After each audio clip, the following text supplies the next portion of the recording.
Welcome to the Learning and Development Channel, where you can learn, lead, and make a difference. So unang-una, ang topic natin is repurposing. Okay? Repurposing parenting styles in an age of disruptions. Batid natin lahat that we are living in a chaotic world. The world is so noisy. For us to be able to appreciate the fullness of being a parent, we have to stay quiet, value the importance of silence, for us to know deep in our hearts, ano ba ang bakit natin bilang mga magulang. Madaling magkaroon ng anak. Sa iba, nahihirapan. But essentially, madaling maging tatay-nanay, mahirap magsustana. Lalo ngayon, sa lipunan na ating ginagalawan. Sa ating ginagalawan na maraming mga balakid, maraming pasakit. So unang-una, meron ako na-identify na 6 na disruptions nangyayari sa ating kapaligiran. Una sa lahat, geopolitical conflicts. Ito ay dulot ng pagbomba ng US at Israel sa Iran. Nakaramihan ay sinasabing unwanted war. Okay? Hindi siya sinusuporta na marami. Compared to the other war before, dati meron sinasabi na coalition of the willing. But this time, wala. Iniside lamang na US at Israel na bombay ng Iran. Kaya dahil dyan, nakaroon tayo ng limpak-limpak na problema na unti-unti na natin na nadarama sa ngayon. Okay? Unang-una, nagtaas ang presyo. Lahat, sunod-sunod na po yan. Hindi pa natin nadadama ang lahat. Pero nakikita natin ang epekto ng ating war. Okay? And then, because of this, nagkaroon ng shifting economic landscape. Sinimula niya ng patawan ni Trump ng napakataas na taripa sa mga produkto. Kaya maraming mga bansa ang umalma. Okay? Kasi ito maraming spiraling effect sa ating lipunan. Sa mga bilihin, sa mga gastusin, lalo sa mga magulang, nagpapaaral sa pribadong paaralan, etc. At marami pang iba. So yan ang shifting economic landscape. Pangatlo, lalong lumala ang environmental crisis at hazards. Okay? Sa bandang Somalia, napakarami. No? Sa African area, napakatindi ng epekto ng environmental crisis. Natural ang epekto ito sa ating food and security. You can imagine, pag mamadali ka ngayon, napakaliit na ng iyong kailangan na budgetin, no? So, kailangan mamaluktot ka dahil yung kumot mo ay umiikli. So, ganoon din talaga. And this is a collective call to everyone. Na sakripisyo ng isa ay sakripisyo ng lahat. Upang sa ganoon, lahat ay magkaroon ng moral responsibility.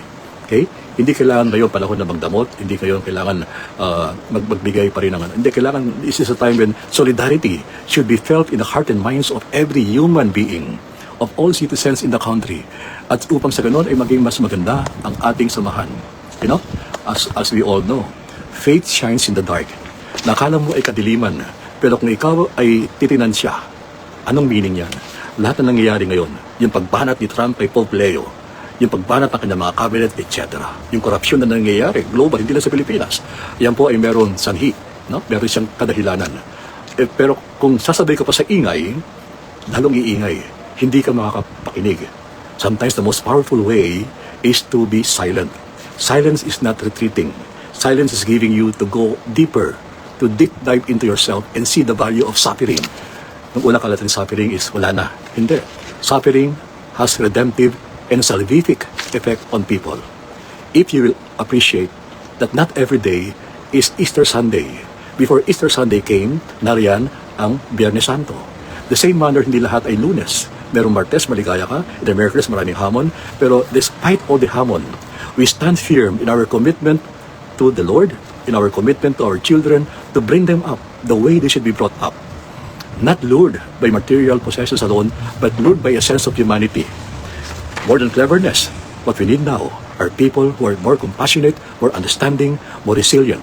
More words. These are not mere words or slogans, but these are the essence of what will make you a meaningful human being. And then after that, of course, number 5, we have technological and digital disruptions. Napakabilis ng dating ng AI. AI, artificial intelligence. Pero sinasabi natin mga educators, AI should stand for authentic I. Tunay na ikaw. Authentic, I meaning to say, you're capable of committing mistakes because mistakes are what we do. They will never ever define who you are. They will never ever define the kind of person you are or you will become. You know? That's why kaya napakabilis, rapid, unregulated AI adoption. Okay? Kaya kita nyo itong geran to, yung drones, ginagamit na para pasapugit, etc. And all of these are harming. Imbis na gamitin ng tamang paraan teknolohiya, ginagamit to destroy mankind. And unless we do something about it, parents, you may be a tiny part of the human society, human race. But kung magbubuklod-buklod, magbibigkis-bikis tayo, then we can do and we can achieve so many things in life. And then of course, number 6, yung tinatawag na global governance. Problema ng global governance, search for new international order anchored on the following: the dignity of the human person, the dignity of work, the dignity of truth, and the cultivation of humility, kindness, and compassion. Things that you cannot buy in supermarket. Things that are nurtured from the time your kids are born and up to the rearing time. Kung paano mo sila pinapalaki, kung paano mo inahalimbawa ang iyong sarili upang sila maging isang responsableng maging mga mamamayan. So, in a way, ito po yung nakikita kong 6 na disruptions kung bakit napakahalaga ng ating pagtitipon ngayong gabi. Geopolitical conflicts brought about by the US-Israel bombing of Iran, and then the shifting economic landscapes, environmental crisis and hazards, epekto nito sa food and security, in technological and digital disruption, and global governance. The call now, the clarion call, is to make global governance not only as a political slogan, but really seeping in the hearts and minds and souls of the human person, the leaders, officials of government, ordinary people, focusing on the dignity of the human person. The dignity, malalim po yan. You know, na you are not only a human doing, you are a human person. The dignity of work. So what, kung ikaw ay basurero, ang mahalaga, ikaw ay may dignidad. Kaysa naman, flood control. Kaysa naman, ang laki nga ng bahay mo, na hindi naman tahanan. Mamahaling higaan, na hindi naman masarap ang tulog. You know, anong option mo, anong value mo, anong system mo. And then the cultivation of humility, kindness, compassion, and all other virtues. Okay? So, another key word in the title is the word repurposing. May purpose ka na. Pero gaya ng kotse, pag matagal na tumatakbo, kailangan mo siyang i-reboot. Okay? Kailangan mo siyang i-check. Okay? Engine. Sagot din tayo. May purpose na tayo sa buhay.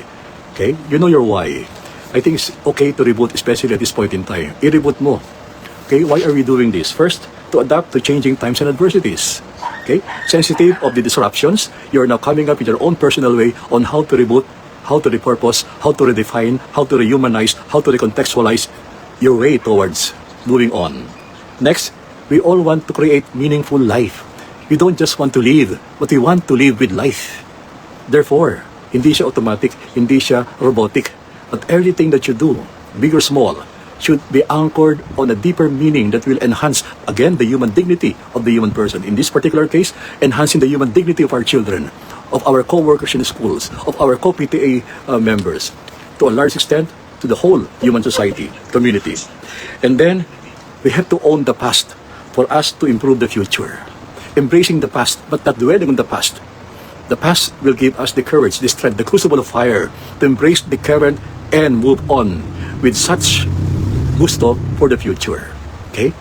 Never, tapos na yan eh. The past is history, sabi nga nila. Tomorrow is still a mystery. Enjoy the here, the present moment, the here and now. And of course, we all have to be physically healthy, addressing well-being and mental health issues. Sabi ng maraming mga studies, maraming mga kabataan ngayon, even mga matatanda, may edad, suffering from depression. Okay? So this is really the best time for us to take a look deeper into our essence as human beings. Ano ba talaga, kuya? And then, creating value from experience. So yung mga nangyari sa atin, okay, bilang mga magulang, may value yan. Okay? As you said, suffering is not a punishment. Suffering has a redemptive and salvific. Okay? Merong paraan yan. Pruning. May binabago sa atin. At lahat tayo rito, lahat na sa ating FB Live, ay may kanya-kanyang istorya. Which brings me to the next point. The whys. Bakit ba natin ginagawa to? Okay? That is the reason why. Yung what madali yan eh. Yung how madali. Pero bakit natin ginagawa to? After discussing these disruptions and the reason why it's important to repurpose, we know for a fact that you have heard of the word VUCA. It used to be only VUCA, volatile, okay, uncertain, complex, ambiguous. Okay? Hindi pare-pareho, pero dinagdag ako ng E. Sa panahon ngayon, extremely VUCA world. In other words, walang katiyakan. Hindi natin alam na February 28 will signal this crisis that we are undergoing now. Hindi natin alam ano ba talaga ang ayudang ibibigay. Kailangan ba ituloy ang ayuda o dapat natin turuan ang ating mga magulang, ating mga estudyante na maging self-reliant? Ano sabi sa in-check na kasabihan? Give them a fish and they will only be fed for a day. But teach them how to fish and they will live for a longer time. So because of the VUCA world, volatile, paiba-iba, uncertain, hindi walang katiyakan, complex, napakalabo, ambiguous, ganun din, So meron paraan yan. Okay? Pag may negative, may positive. Pero kung kada maga, pagising mo, negative thinking na, then you are negative the whole time. Okay? And then, of course, ito yun, the search for the new international order. Tinatag ang United Nations noong 1945 after World War II sa pag-aakala makakaroon ng new international order. Ano nangyari? Ang mga mayayamang bansa ay niyuyurakan ang mga bansang kaya natin. The word power has become an entitlement. The word big has become. So the challenge now is for us to be able to humanize our leaders. In our particular case, our colleagues in the PTA, our colleagues in the school. So, parenting style. Our parenting style is determined by 5 factors. The way you parent, I'll use parenting as a verb. The way you parent your child is determined by 5 factors. This is how I think, I believe, that kaming 4 na magkakapatid was brought up by our parents. Okay? Una, parents. And then education. And then religion. And then yung ito mga kaibigan. At ang huli ay yung social media. Okay? Academics is only one part. But 4 other factors. How you parent your child, your children, is how you were parented by yours. Unfortunately, the style is different. Iba ang estilo. Unang-una, ang mga bata, may kanya-kanyang individual learning styles. Ang bawat nila lang ang may tinatawag na multiple intelligences. Okay? By next school year, ang public schools will be having trimester. So, mga pagbabago. So, kailangan talaga makalibrate mo. So, these are very important. So, as I said, who you are is what you do. Who you are is what you do. Based on those 5 factors. How your parents, education, religion, your friends, and social media influence your psyche as a human person.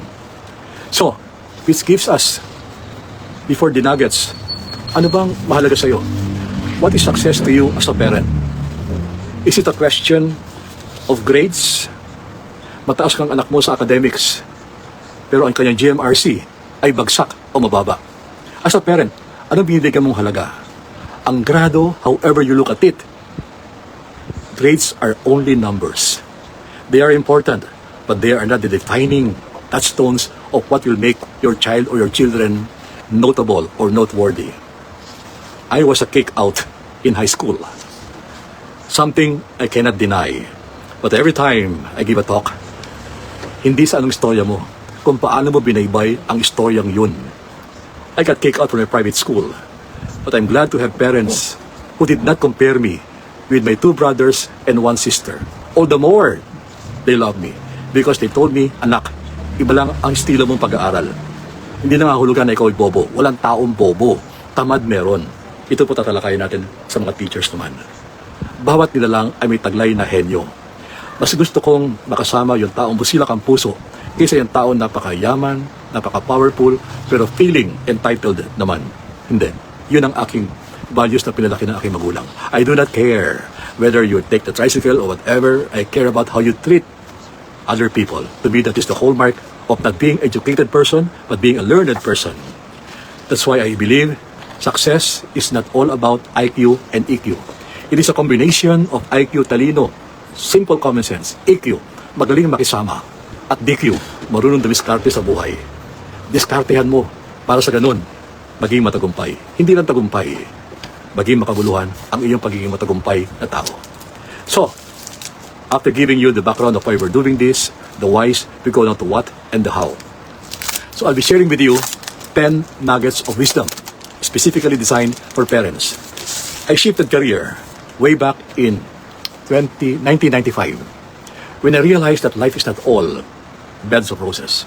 I was based in the US, worked there for a while with United Nations and all of this until I realized something is lacking to make me more fulfilled as a person. So, ginawa ko po yan. I came back and then I never thought that I will be in the field of education because I was a kick out. If I follow that thread of thinking, na kick out ka therefore wala ka na, hindi. In fact, I would say honestly, if I did not get kicked out, I will not have this strong passion and belief in education. Education being the greatest equalizer. But what kind of education are we having? We're having an education that is socially irrelevant. Yung mga mayayaman, lalong yumayaman, at yung mahirap, lalong mahihirap. Sana pantay-pantay. Sana magkaroon ng isang level of the playing field na hindi na magiging husgahan. In fact, ngayon, sa Makati, sinasabi ng mga kaibigan natin, na kapag sila nag-hire, meron ako mga kaibigan, hindi mo na kinukuha ang transcript, pinakausap muna ang bata. Kapag ang bata ay may attitude, may ere, kahit maganda ang kanyang paaralan, mataas ang kanyang grado, hindi niya kinukuha. Many people now are shifting their belief into saying na mas mahalaga ang pag-uugali. Your attitude will certainly determine the aptitude. So kapag ako'y nag-i-interview at napansin ko meron dalawang pamamaraan, merong respeto at paggalang ang bata, pasok siya sa akin. Okay? Depende siguro sa metrics. Sabi nila, kaya senior high school hindi naging tagumpay. Hindi. In fairness, tagumpay ang senior high school. Ang problema, ang industry, hindi pa sanay tumanggap ng high school graduate. Ang kanilang pananaw pa rin, kailangan may diploma ka, kailangan honor ka, kailangan malakas ang grado mo. Hindi. Sa panahon ngayon, lalo nung pandemic, nakita natin, napakasimpleng tao, nagsipagyaman, nag-TikTok, lumabas sa sarili, naging sila mismo. At yun, nakita natin na yung pattern ay naiiba. Sa katunayan, the richest man in the world for so many years, Bill Gates, was a dropout of Harvard University. And then, we have all these people and all these things. Din, okay? So, napakahalaga. Okay? So, the remaining 25 minutes, let me focus now on the 10 nuggets. Nugget number 1. Husbands and wives have different learning styles. Sa mga mag-aasawa, di ba, may sinasabi tayo, opposite poles attract. Okay? And usually, those who are opposite poles, sila yung matagal nagsasama. Ibang style ni Mr., ibang style ni Mrs., pero sila yung nagkakasundo. May yin, may yang. Okay? So, napaka-simple, pero napakalalim, napaka-understanding. Okay? So, opposite poles attract. So, unang-una, tandaan natin, life skills, nugget number 1, husbands and wives have different learning styles or learn differently from each other. Okay? So, hindi nangangahulugan na porket magkaibang style nyo, hindi na kayo magkakaunawaan. Hindi. It's deeper than that. It's understanding, it's appreciating, it's embracing, it's accepting. Na ibang style mo, ang style ko. It's not a question of love. Love is there. But we just have to respect individual learning differences. Okay? Learning differences. And then, secondly, siblings, magkakapatid, do not share the same learning style. Very obvious. Remember during the pandemic, 4 ang anak mo, magtataka ka, iba't ibang klaseng kung paano mag-aral. Nag-aaral, ang tanong, hindi pare-pareho kung paano mag-aral. Merong batang nag-aaral habang kumakain. Merong nag-aaral habang nakikinig ng music. Meron kang anak habang nag-aaral, gusto katahimikan. Merong gustong galaw ng galaw, sumasayaw. Meron naman isa tahimik lang sa kanto. Lahat sila nag-aaral. Kadalasan ang sinusunod, kung ano yung style ng magulang, ini-impose lang sa anak, hindi. My son, when he was young, pag tinuturo ko ng geography, anak, takbo ka ron, saluhin mo itong bola, nariyan, yan ang kanluran. Bato mo sa akin, dito ang silangan. And then pag nakuha niya na, excited na siya mag-aral, learning by doing, babato ko na, yan ang kainan. So, learning by doing, you don't lecture, but you verbalize. Okay? Kailangan i-sibling. Okay? So, malagang, understand na magkakapatid, they come from the same DNA, yeah? Isang ama, isang anak, pero it's not a question of should they study, it's more a question of how they should study. It's not the what.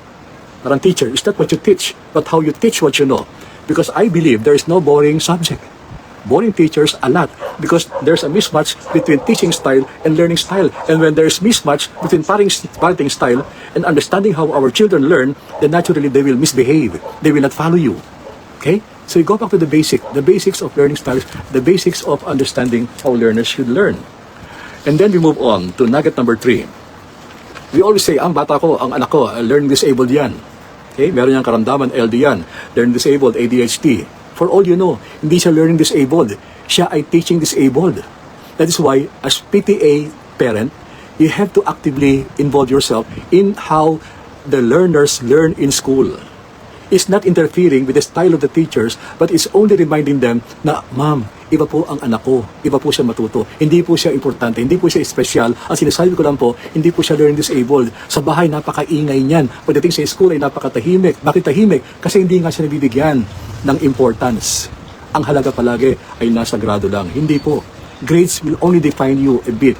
Grades and honors alone will not define you as a human person, but it will make you appreciate the uniqueness of each and every one. Sa aming magkakapatid, ako po yung black sheep. Mga kuya ko, matatalino, kapatid ko babae, matalino. Ako ibang klaseng talino ko. Pero kung si Papa at Mama ay inalapos na ako na ako'y na-kick out, then I would not have reached a stage in my life. Tinanggap nila ako, maging sino ka man. Tinanggap nila ang kakayahan ko. You know, when your child, yung anak mo na palagi nagpapayak sa iyo, tandaan mo to, siya balang araw ang magbibigay ng walang humpay na kaligayahan para sa iyo. Siya magbibigay ng tiwala na pagmamahal. That's why we ko compare. Meron pa akong mga magulang nakikita sa mall. Ay, itong anak ko, napakagaling ito, honor student yan, pagmamalaki. Itong isa, ay nako, wala, puro makeup, puro TikTok, puro sayaw, walang alam. Hearing, papakinggan ng anak, demoralize siya. Yung kanyang self-esteem nawawala. Hindi. Meron taon talagang happy lang, 75 lang, okay na, pasado na. But these are the people, if you look at this, the lives of successful people, not all of them were academic greats, no. Many of successful people were academic derelicts.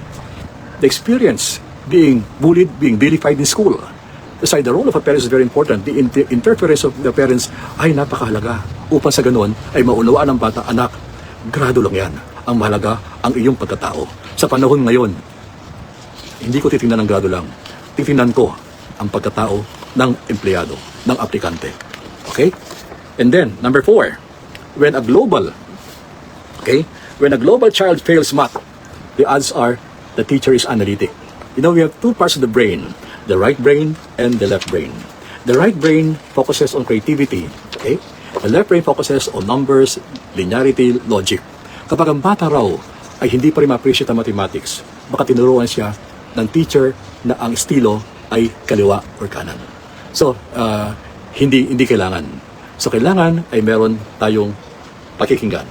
So, when a global child, sa isang talakayan natin with teachers, tatalakayan natin, ano yung mga characteristics ng global analytic? Okay? Paano mo malalaman kapag ikaw ay analytic global?